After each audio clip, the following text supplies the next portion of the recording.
In the damp, twitching guts of Belfast, where Irish history festers like an unhealed wound on this island, the mask came out again on Tuesday evening.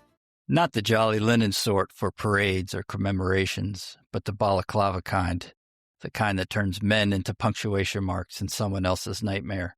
They burned a bus, they burned cars, they set fires to bins and houses as though the city itself were a 12th of July effigy waiting for ignition.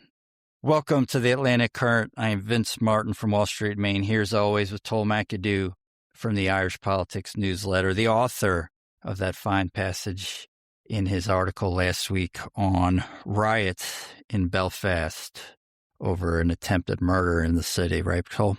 Hello, listeners. Yes, this is a departure maybe from our usual joviality when we look at politics. It's something that I didn't think I'd see again in my lifetime. As a child of the Troubles, those scenes brought back flashbacks from my childhood after Hadi, a loaded 30-year-old from Sudan, attempted to murder Stephen Ogilvy in Belfast on Monday evening. The scenes were from the video. The attempted murder went around the internet with lightning speed. The kind of scenes that unfortunately go viral very quickly because of their barbarity and brutality. Yeah, but of course so did the scenes of the riots that followed it, right? Which is the other side of that same coin. And as of we're recording on Saturday at lunchtime West Cork time, the 19 people have been arrested, including a 16-year-old boy. Northern Ireland's Justice Minister said the disorder was fueled by online commentators who would struggle to find the city on a map. So the background to this was the police in the UK have confirmed the Sudanese man crossed the Irish border into Northern Ireland in February 2023. Other reports have claimed that he flew to Dublin from Paris. So he obviously is an immigrant. He had refugee status. It was a terrible crime, terrible thing to see. But it sparked riots all around Belfast, predominantly in the loyalist parts of Belfast, where they went door to door looking for people of colour. And they were looking for people of colour, Vincent. They weren't looking for anybody else. If you had the wrong accent, you know, if you had the wrong look about you, maybe you spent a couple of weeks in Spain, perhaps, you were getting targeted, you were getting burnt out of your house. Yeah, which, as you say, is a callback to some of the worst sectarian violence that marked the city, like you said, during the Troubles and obviously on numerous occasions before the 1960s and 1970s, right? Yeah, of course. The flashbacks for me were rioting in Belfast. I mean, I wrote in my articles that Belfast is one of these places that never needs an excuse to tear itself apart. Yeah. And the rioting was in predominantly loyalist areas. There was online commentary saying, you know, unionists and nationalists should come together to fight the enemy. And the enemy being black people, people of colour, people with funny accents, Vincent. They would argue that the enemy is the people in London. The enemy is the people in London and perhaps in Dublin to some extent, EU. The globalists who allowed this Sudanese man to be on the streets of their city and try and kill one of their own citizens. That would be their case, right? That's the enemy.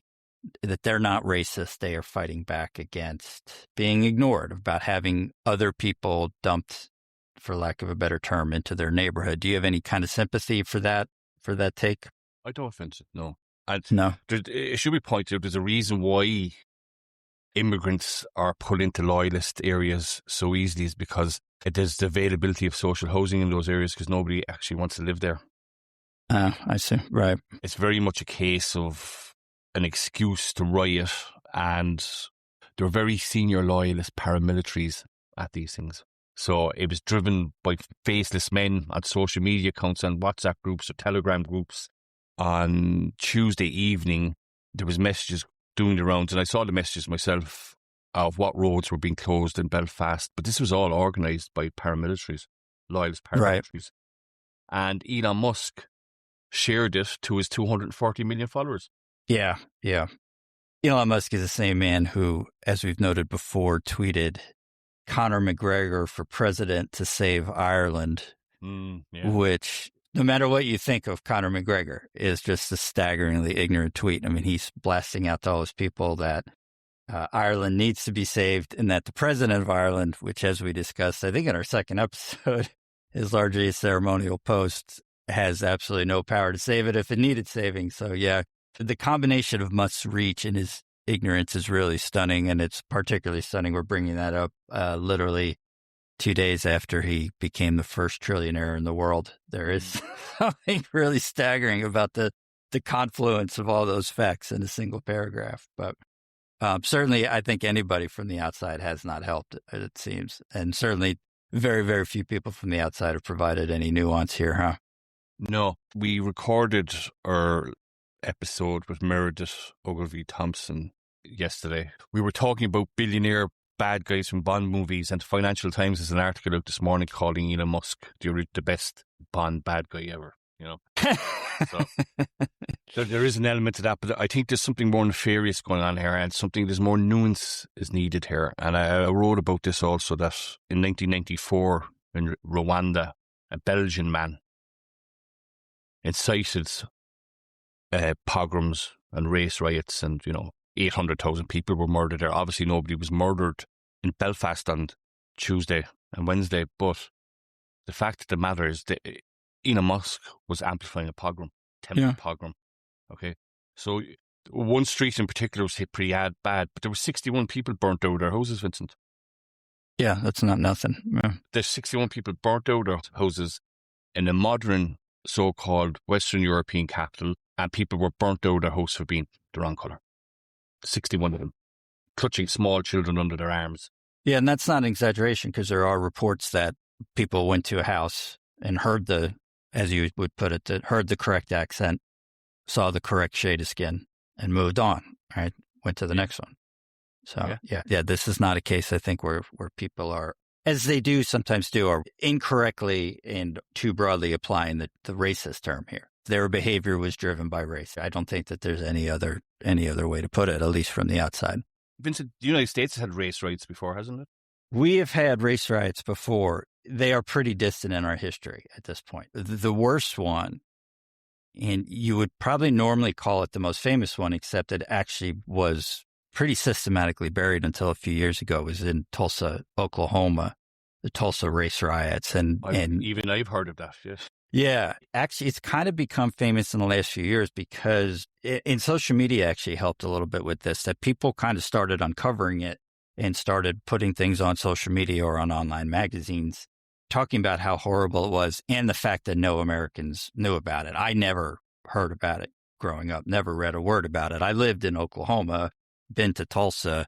There were, until not that long ago, no plaques in the city, no recognition of it, nothing, no mention that it had happened. But it was an absolutely horrific event. At least 100 people died. And there's really horrible stories that the rioters, and in this case, which is a bad word because they obviously organized, actually used airplanes.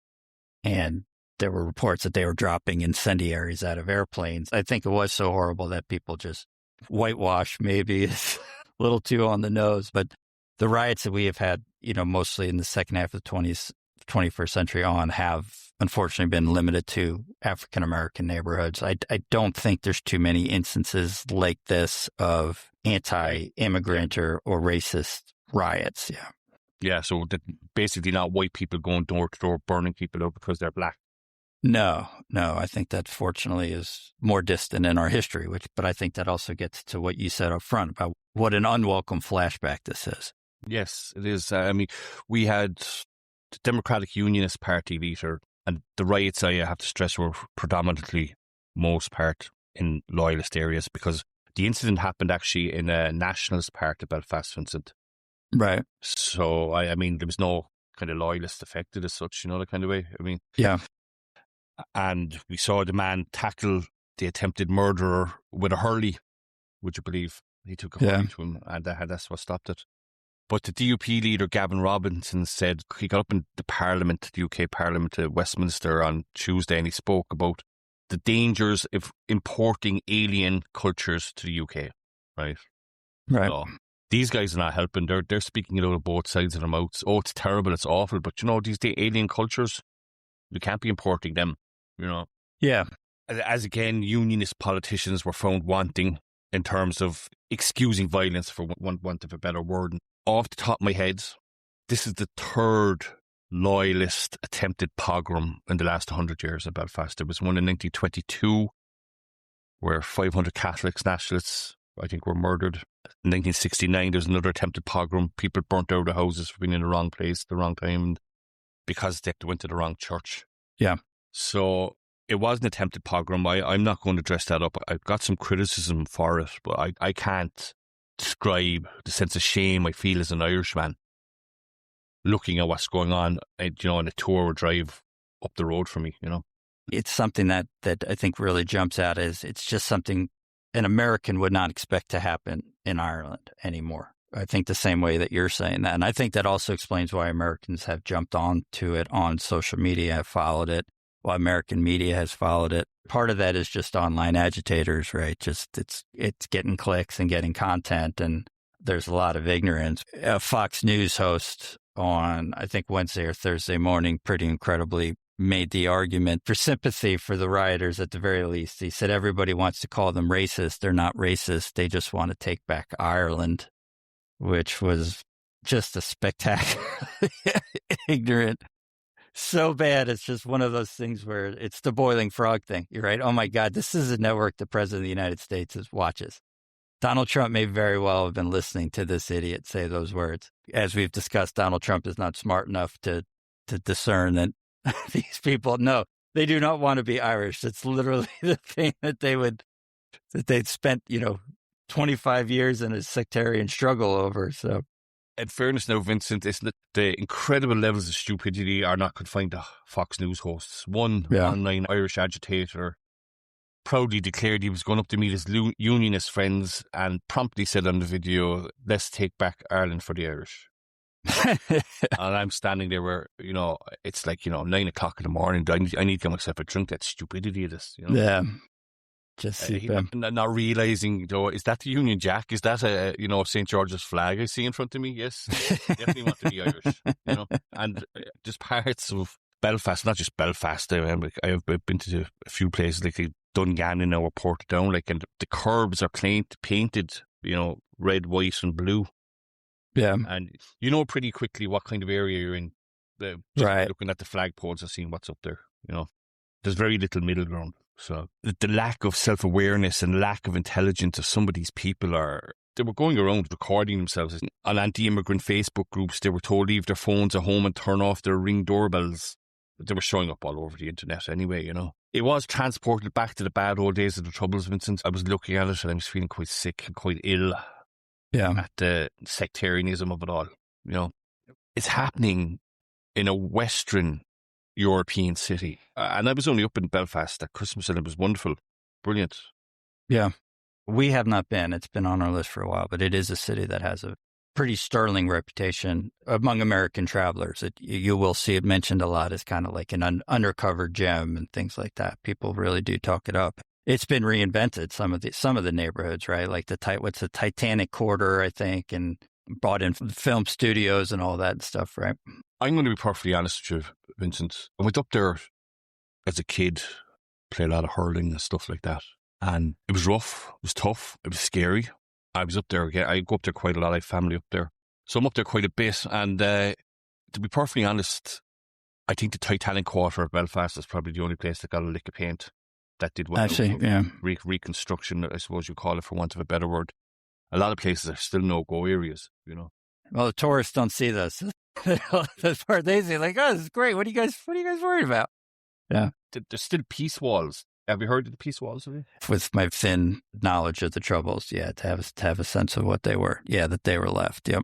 Do you want to hazard a guess of how many peace walls there are in Belfast? For a city that size, it's not a big city. Yeah, I was going to say, I wouldn't think there's that many. I mean, 25 would be my order of magnitude guess to misuse that term. There's 97 of them, Vincent.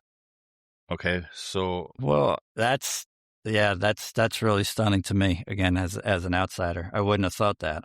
My sense of the Troubles and the need for the walls and things like that was that the areas of conflict were relatively small. But the Berlin Wall came down, Vincent.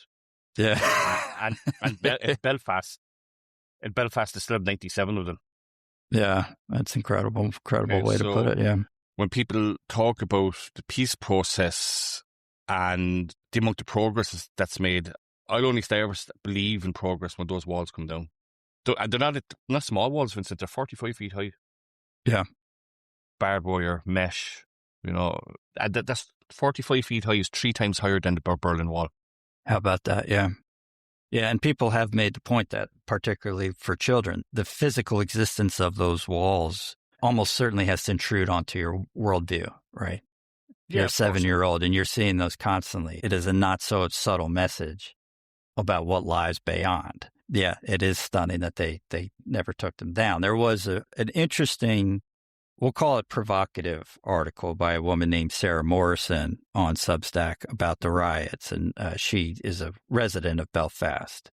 And she wrote the article that has been written in some form, I think, about 100,000 times over the last 15 years, where it tries to walk the line of explaining anti-immigrant and or far-right sentiment while also throwing in the caveats every third paragraph of, well, they shouldn't be burning people out of their homes, but we need to understand the mentality. And in the case of Belfast, I think what struck me as a little bit different as an outsider was she made the point that you made. There hasn't been any touch of paint to a lot of these neighborhoods. A lot of them have not changed in 50, 60 years. There aren't opportunities, and that leads to anger. And when society-wide anger has a focal point, it can explode. And what was interesting reading that as an outsider is that article has also been written about the riots in Minneapolis in 2020, or the famous riots in Los Angeles in 1992 that were sparked by the Rodney King incident. That is kind of the same excuse, in that case mostly made by people on the left, right? That these people in these neighborhoods, they're forgotten, they're disaffected, and you can understand why they're angry. You have the famous Martin Luther King line that a riot is the language of the unheard. Do you give any credence to that? Can you get to that sentiment of having some sympathy for the rioters without excusing their behavior? I think the two have to be separated, Vincent, and I'll tell you why. Okay. It's because if they were rioting because of poor services, because they were provoked by Catholics, God forbid, or, there was something else going on there, but they didn't. They went door to door to 61 different families and burnt them out of their houses because they were wrong skin, the wrong colour, and the wrong accent. Right. Okay. Now, I have sympathy for loyalism in terms of, I think they're kind of the left behind people of Western Europe. They're in a strange constitutional position, for want of a better word. And I speak to very intelligent people up there, and they know the UK would be rid of them in the morning in a heartbeat if they could. Yeah. UK does not want them. This might surprise you as well. There's a sizable proportion of the public in Ireland, the Republic of Ireland, that don't want them either. Yeah. And you put your hands in your pockets, you look over the border and you say to yourself, I don't want this. I don't want my taxes to have to pay for this. These guys are going to riot on a whim. And I say a whim, but it was very well organised. It was very, very well organised. It wasn't just a whim. Right. So I would have sympathy for Sarah's article if the riots weren't based around race. Yeah. Okay. And I think the whole premise of our article goes out the window because there were 61 families of the wrong skin, the wrong colour, the wrong accent. And maybe they could have been here 2 or 3 generations, Vincent, who knows? Yeah, of course. And I think that's where her article comes stuck there. Well, it was a good article, and, I had a lot of sympathy for what she was saying about the unions and being left behind, because that is true. I do actually agree with that part. Yeah, and that was really highlighted by Brexit, right? It's got to be weird to be a loyalist in Northern Ireland and be constantly reading in the media that basically your constituency is what's holding up the entire thing, right? Because that was the big stumbling block for Brexit for years. If you go back and read the history of the Troubles, there are conversations in London. I think Thatcher said this at some point, that they were like, man, if we could just get out of here, that would be great. The headache was not worth having the territory. And Morrison, I think, makes that point. Brexit made clear that they are in this weird existence, and you can see the anger. But I agree with you. And that that want to excuse people for their actions based on their circumstances, I think winds up being its own soft bigotry. But it also winds up being something that both sides just sort of throw out when they're sympathetic to the cause. And then when the other side does it, they're absolutely horrified that you could ever excuse what these animals are doing. And the great example that we had here was in less than a year, we had the George Floyd riots in Minneapolis in 2020.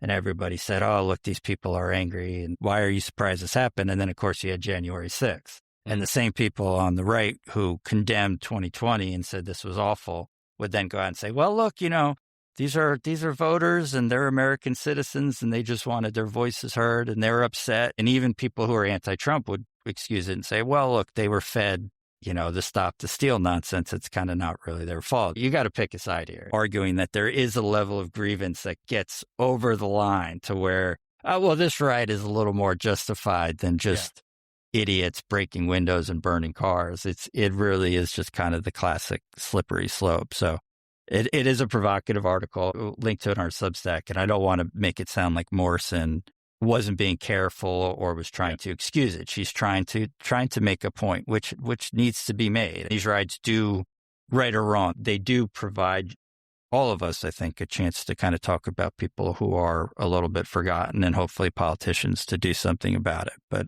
to your point, if you're going to organize all this stuff, there's probably more effective ways to have your voice heard, so to speak, than burning ethnic people out of their homes. Yes, Vincent. And you said hopefully politicians might be able to do something about it, but I think the people that have failed those gentlemen that were rioting on Tuesday and Wednesday night are actually politicians. They failed them. Of course, yeah. In the background, they're stoking hatreds and tensions because the only way they're ever getting elected is by, encouraging the sectarianism. We're surrounded on the island of Ireland. They feed a narrative that Dublin is out to, cleanse the island of Protestants. There's more Protestants in my village than there's Catholics, so and I'm living in the Republic. No. There's no pogroms down here, I tell you. But they feed us. They feed a narrative of, everybody's out to get them, the siege mentality and stuff like that. And you see it, I saw it afterwards. They were excusing him, we need more community outreach. Should have been doing community outreach for the last 40 years and it hasn't had an impact. Yeah. So who's to blame here? And the leader of the SDLP, Claire Hanna, said it was a premeditated race-based pogrom also. How about that? I'm not the only person that thinks this. Some other people came out and said it, and we've been criticised quite heavily for it. Yeah. But I'm sorry, you take small children of a different colour, and you're seeing them being, thrown into the back of a paddy wagon to get them to safety. That's a race-based pogrom. What's going on here? Yeah, I think that's true. It's obviously impossible to view this and to analyze this in a vacuum, right? I mean, it's part of a broader battle, a broader pushback against what people in Belfast, what people in the Republic, some people in the Republic of Ireland and people in Europe more broadly see as, to use their word, an invasion. Their opinion would range from immigration policy has been a failure, it's been too lax, it has hurt their culture, to further out, immigration policy has been a deliberate attempt to erase these people, to erase their communities, right? Our view of that battle from America in particular is just so ridiculously skewed because it mimics our partisan divide. And we talked about, Kilmeade on Fox News taking the side of the rioters, or Elon Musk, right? People on the right here and people in the Trump administration explicitly have taken the side of the anti-immigration advocates, saying that culture is getting destroyed. Obviously, more respectable, let's say, outlets are not going to give that perspective. They're going to cover this a very different way. When you're kind of on the ground, so to speak, this may be too broad a question, but are we just going to have more of these battles? Is there a solution that is going to turn the temperature down around this debate? No. Short answer. Look, there was riots as well, race-based riots last year in Ballymena in 2024. Immigrants that had their houses, windows broken, cars set on fire, all that kind of stuff also. The anti-immigrant sentiment is not a new phenomenon. All over Western Europe, it's on the rise. And as you said, we can't talk about this in a vacuum. But immigration is becoming very, very restricted. Europe is actually putting up barriers all the time to getting into Europe, the UK, Ireland. The UK, I don't know, did you see this a lot? But you would have seen it in the United States to stop the boats. Have you heard of that? To stop the boats coming over the channel? Yeah. And I think they're down to stopping the boats like by 84% or something like that. There's been an 84% drop in boats getting across the English Channel. Yeah. So ironically enough, this so-called socialist, it's not a socialist government, it's a centre-left government, has actually had more success in stopping the boats than all the Conservatives have had in 20 years. Yeah. Right. So it is an issue. The issue is obviously amplified. And again, back to my bogeyman, Vincent, my famous bogeyman of this podcast is social media. Of course, right? Yeah. So there was an analysis did of the accounts talking about the riots in Belfast on social media between myself and another researcher. And it was up to 75% of the accounts talking about it, talking about the racism, talking about the invaders, talking about Ireland being overrun. We're from outside of Ireland. Yeah. You know? Not remotely surprising. You know, to deport invaders, close the borders. And Sarah Morrison also said in an article, which is also correct, is that the same sentiment's actually rising in nationalist communities in Northern Ireland also. This anti-immigration tropes, disinformation, misinformation, it's rising. Well, there's a little bit of that in the fuel protests too, right? I mean, you saw a little bit of that. There was a bit of that, yeah. There was undercurrents of that. There's some very racist comments made. But it just goes to show the society's fracturing in ways that I don't think Western European governments are prepared for. Actually, I think we're watching the United States fracture, being very kind of almost smug about it in some ways, dare I say. And not realizing whatever political malaise infects the United States, it usually happens in Europe a couple of years later, you know? Yeah, famously, yep. Yeah, we send it over on boats. Just takes a little while to get there, I think. But And look, there's also money to be made if you're one of these people, isn't it? It's a grift, the famous word grift, the word du jour when it comes to describing these people. They're making money from it. I don't think people realise they're actually not making a whole lot of money. There's maybe 5 or 6 of these online anti-immigrant people in Ireland that are making a few bob, a serious few bob. But the rest of the grifters are making very little money. I see my social media reach compared to them, and I see what I'm getting paid, and I know they're not getting paid that much. So, yeah, it's kind of like Substack. Yeah. Right. There's just hundreds of people trying to make it, albeit in a very different way. But yeah, I do think, as crazy as it is to say, that governments actually have underplayed the immigration issue, don't quite understand it, because I think what we've seen with the Trump administration is the fact that a majority of Americans, I think, would have supported what the Trump administration did around immigration if it had not been so ham-fisted, if ICE had not killed 2 people, if the agency had been more focused on what they said they were going to focus on, which is really getting rid of the worst people.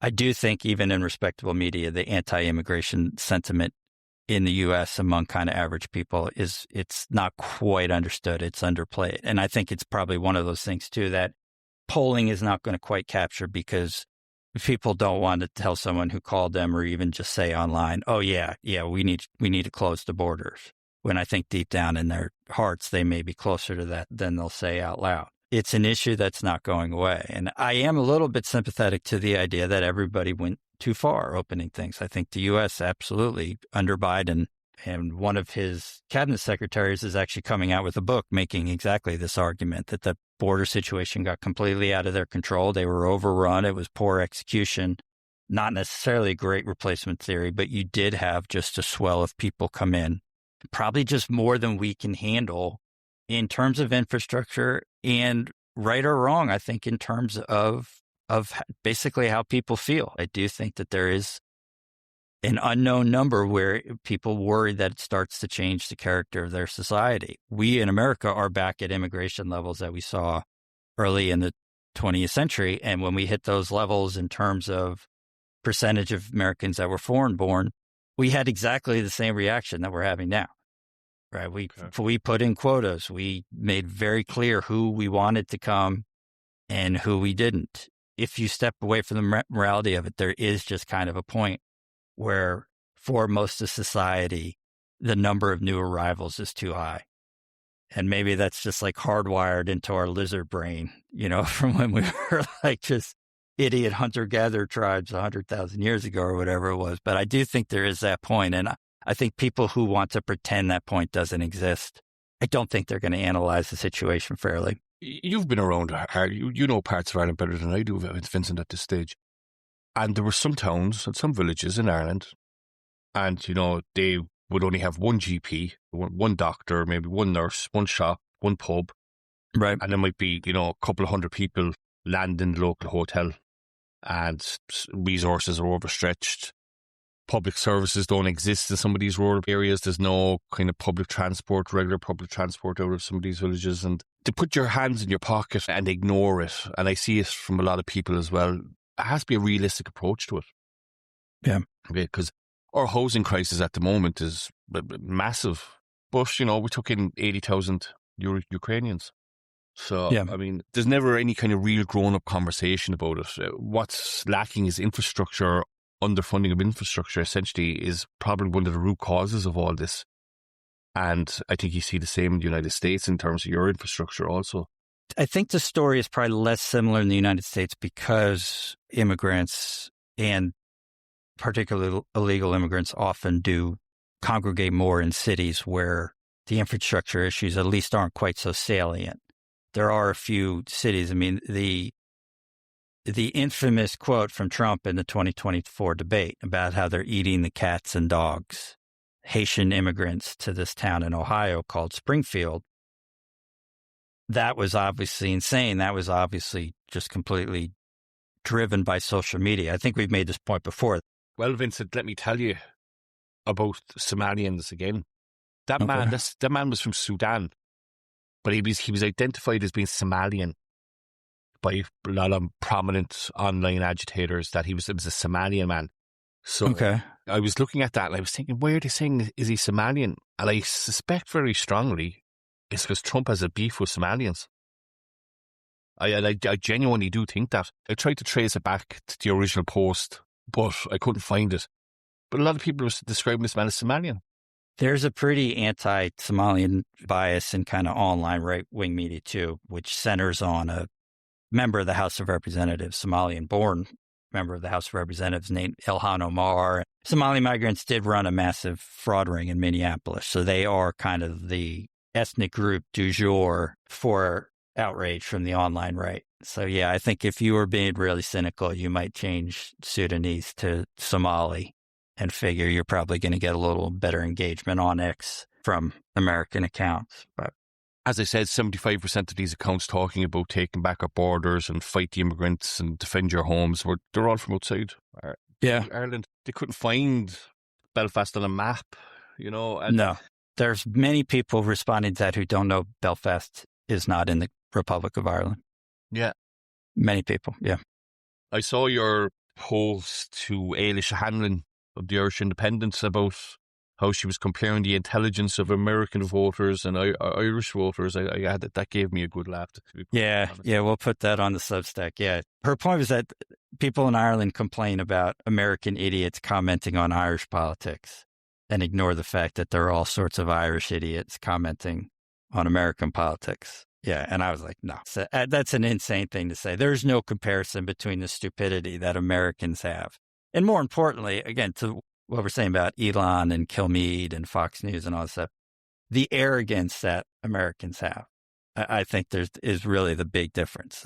When I have met people in Ireland in pubs and talked American politics, I'm often really stunned at what they know about American politics. But the more salient thing is that they don't sit there and go, oh, you guys know what you guys should do.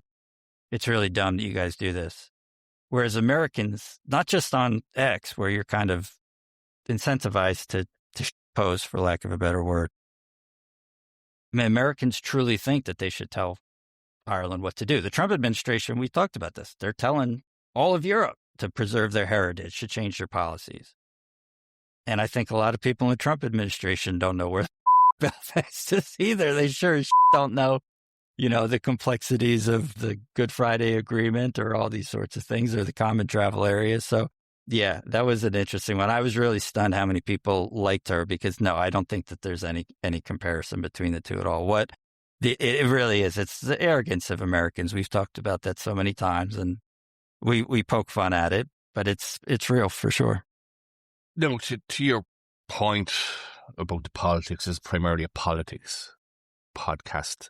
And then on the issue of immigration, it's a lightning rod. It's the third rail of, you used to call social welfare the third rail of American politics, didn't you? You touch it, you die. Well, Social Security, yeah, our retirement plan, yeah. And so what happened now is now it is third rail. No one touches it, and it's just eventually going to go bankrupt, and everybody's going to go nuts. Yeah. But yeah, I think immigration is that third rail now. Yeah. All over Europe, and the trajectory of politics all over Western Europe, primarily in North America, is that standing in the middle of the road is not working anymore. We have a saying in Ireland, it comes to politics, if you stand in the middle of the road, you get knocked down. Yeah. And standing in the middle of the road isn't working anymore. So they're going to have to batten down the hatches, essentially, or whether we like it or not. But we need immigrants for our economy to grow, essentially. Yeah. That's an economic argument you cannot get away with. You have to have immigrants come into your country to, keep your pension funds going, ticking over, to do sometimes the menial jobs first world people don't want to do anymore. Yeah, that's always the American argument, yeah. And they won't do anymore, Yep. But they're going to have to do something. There's also a culture out there at the moment is that the government's at fault for everything. And that's, again, driven by social media. But has your wife left you? Well, that's the government's fault. Okay? Is your coffee cold? That's the government's fault. The bus is late. That's your government's fault. There's a culture of everything is the government's fault at the moment as well also. Yeah. That's an American thing. Problem for immigration is it's not a problem that you can fix. If you kind of imagine whatever number of immigrants come to Belfast or the Republic of Ireland or the United States, whatever number you choose on the dial from 0 to, 100 million, someone's going to be pissed off. There's going to be a cost, right? If it's lower, maybe that is better for societal cohesion in some places. And maybe that's better for infrastructure. Maybe that means a little bit lower housing prices. But to your point, it might mean lower economic growth. Here, it means you're going to continue to have massive, massive numbers of vacancies in healthcare. Yeah. For instance, that aren't getting filled. And so part of the issue is this is not a fixable problem, no matter what your political persuasion is. This is just kind of a matter of finding where the consensus is. And I think that's going to be interesting here the next 2 years. I mentioned the former cabinet secretary, that's Ken Salazar, and he just came out with a book centered on immigration. And I think that alone tells you everything that you need to know about where that debate is that a Democrat is releasing a book on immigration in 2026, which very, very coincidentally has nothing to do with the fact that, the 2028 campaign starts in about a year. Right. You're looking cynical there, Vincent, at the timing of this, are you? That's not even cynicism. That's just like, oh, wait, I'm in my mid-40s and I've read about politics for 20 years. There's no other explanation, for why the guy released a book that no one else really wants to read. But yeah, I mean, in all seriousness, as Ken Salazar, who actually is an interesting guy and I think would have a shot, but that's the lane he's taking. And it's telling that he's taking that lane because no Democrat in their right mind was going to take that lane in 2020 or even 2024. It is telling that a Democrat who I think you would assume wants to be president, in part because in the book he wrote that he thought about running for president in 2024. So that gives you a little bit of a hint, is going out there saying, I'm going to be the Democrat who's actually smart about immigration. I'm going to be the Democrat who says the border can't be, quote, open. That pendulum really has swung back. Immigration, Vincent, is not a fixable problem, and we don't have the galaxy brain answers for it. But what we saw from loyalism on Tuesday and Wednesday night was about flags. It was about where you're from. It was about identity, the colour of your skin. John Hume, the late great John Hume, statesman, Nobel Prize winner, had a saying that his father used to tell him, and the saying was that you can't eat a flag. You can't eat a flag. In other words, what he was saying, is that real politics is about living standards. Yeah. It's about social and economic development, and it's not about waving flags at each other, because flags are not going to put food on the table. And I think ultimately unionist politicians have failed their community by not raising their living standards. To echo slightly what Morrison's article was, but that still does not excuse what went on in Belfast on Tuesday and Wednesday night. Yeah.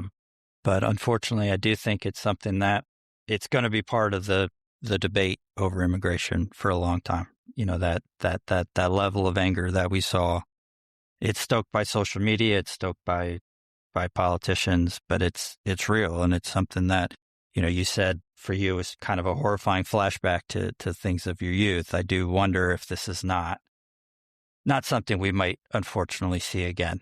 If not in Belfast, maybe elsewhere in Western Europe. Yeah, I suspect very strongly this is actually only the beginning. Yeah.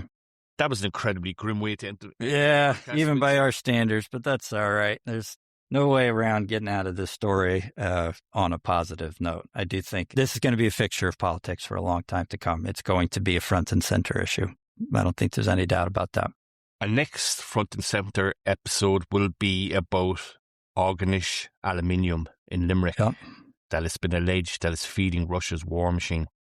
So we're going to stray into controversy there as well, Vincent, if we haven't been cancelled after this episode. Yeah. We're going to piss off people on both sides of the border in a matter of days. So. Yes, of course. I'm Tull from the Irish Politics Newsletter. And I'm Vince Martin from Wall Street in Maine. Thank you so much. Thank you.